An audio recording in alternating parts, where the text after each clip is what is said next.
Assalamualaikum warahmatullahi wabarakatuh. Sahabat Arkam yang dirahmati Allah. Hari ini, kita akan menyelusuri jejak sejarah yang penuh perjuangan. Kisah tentang bagaimana suatu bangsa meraih kemerdekaan mereka. Mari kita merenung bersama dalam narasi berdirinya negara Palestina. Sekitar 2.500 tahun SM Palestina merupakan nama untuk wilayah barat daya negeri Syam, yaitu wilayah yang terletak di bagian barat Asia dan bagian pantai timur Laut Tengah. Nama klasik wilayah Palestina adalah Kanaan. Karena dalam sejarah tercatat bangsa yang pertama kali bermukim di Palestina adalah bangsa Kanaan yang datang dari Jazirah Arab.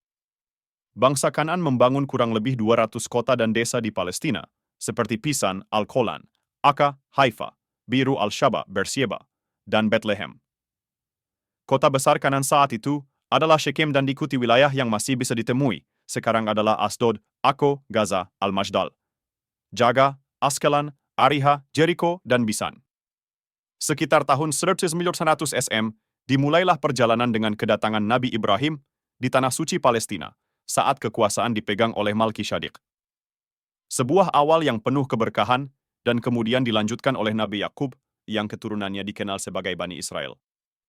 Namun, tragisnya, kekejaman Firaun memaksa Bani Israel keluar dari Palestina menuju Mesir. Di abad ke-13 SM, kita menyaksikan kedatangan Nabi Musa, seorang pemimpin besar yang berusaha menyelamatkan Bani Israel dari kekejaman Firaun.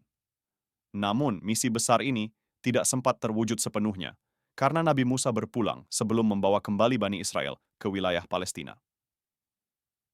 Pada tahun 1190 SM, kita menyaksikan kepemimpinan Nabi Yusha bin Nun yang membawa Bani Israel menguasai daerah timur Palestina. Sebuah periode perubahan yang menjadi landasan bagi kisah lebih lanjut. Pada 993 SM, kita memasuki babak kepemimpinan Nabi Daud di Palestina. Sebuah masa gemilang di mana Nabi Daud menghancurkan Raja Jalut dan memerintah wilayah Palestina. Namun, keberhasilan ini berlanjut di bawah pemerintahan Nabi Sulaiman alaihissalam, mencapai kondisi puncak kehidupan dalam segala aspek. Sayangnya, setelah wafatnya Nabi Sulaiman, negara ini terpecah menjadi dua, Kerajaan Israel dan Kerajaan Yahuda. Sebuah pecah belah yang membawa Palestina menuju masa-masa sulit. Meskipun demikian, sejarah keagungan dan perjuangan tetap menjadi pewarisannya. Sejarah berdirinya negara Palestina diawali oleh semangat nasionalisme rakyat Palestina pada akhir abad ke-19. Pada periode ini, wilayah Palestina berada di bawah Kekaisaran Ottoman, dan muncul keinginan kuat untuk memiliki tanah air yang merdeka. Pada awal abad ke-20, perubahan besar terjadi setelah berakhirnya Perang Dunia I. Kesepakatan internasional, seperti Kesepakatan Sykes-Picot dan Deklarasi Balfour, memunculkan harapan kemerdekaan Palestina. Rakyat Palestina mulai mengartikulasikan keinginan untuk membentuk negara mereka sendiri. Namun, perjalanan menuju kemerdekaan tidaklah mudah. Pada tahun 1947, Perserikatan Bangsa-Bangsa PBB meresmikan rencana pembagian Palestina menjadi dua negara, yaitu negara Yahudi dan negara Arab, dengan Yerusalem sebagai wilayah internasional. Rencana ini bertujuan untuk mengakhiri mandat Britania.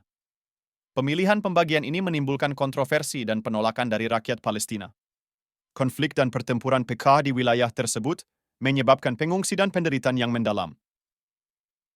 Pada 14 Mei 1941, David Ben-Gurion mengumumkan berdirinya negara Israel.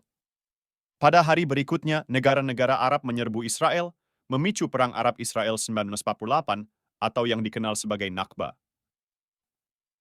Perang ini membawa dampak besar pada rakyat Palestina, termasuk kehilangan tanah dan hak-hak mereka.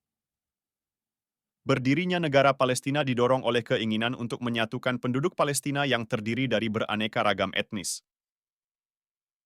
Pengumuman berdirinya negara ini dilakukan oleh Ketua Organisasi Pembebasan Palestina, PLO, Yasser Arafat yang kemudian menjadi Presiden Palestina, dari pusat pemerintahan di pengasingan di Algier, Aljazair. Dari segi hukum internasional, eksistensi negara ini rapuh karena selain tidak diakui sebagian negara anggota Dewan Keamanan PBB, juga akibat wilayah geografi yang masih belum begitu jelas. Sebaliknya, lembaga internasional turut memberi dukungan kepada Palestina. Sekretaris Jenderal PBB mengundang Yasser Arafat untuk menyampaikan pidatonya dalam sidang di New York pada Desember 1948. Namun pemerintah Amerika Serikat menolak memberikan visa masuk kepada Arafat, sehingga tempat sidang pun dipindahkan ke Jenewa. Dalam pidatonya, Arafat menegaskan bahwa PLO ingin menjalin kontak langsung dengan Amerika. Namun karena lobi Yahudi Amerika yang kuat, Palestina gagal memperoleh pengakuan dari Amerika. Meskipun perjuangan yang luar biasa, mimpi kemerdekaan Palestina belum terwujud.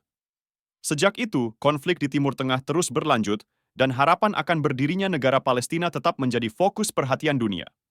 Dan begitulah, sahabat sejarah, kisah panjang perjuangan rakyat Palestina menuju kemerdekaan. Meskipun banyak rintangan dan kesedihan, semangat untuk memiliki tanah air sendiri tidak pernah padam. Mari kita terus berharap dan bekerja bersama menuju perdamaian dan keadilan di wilayah ini. Sampai jumpa pada episode berikutnya, dan teruslah menjaga api semangat kemerdekaan menyala.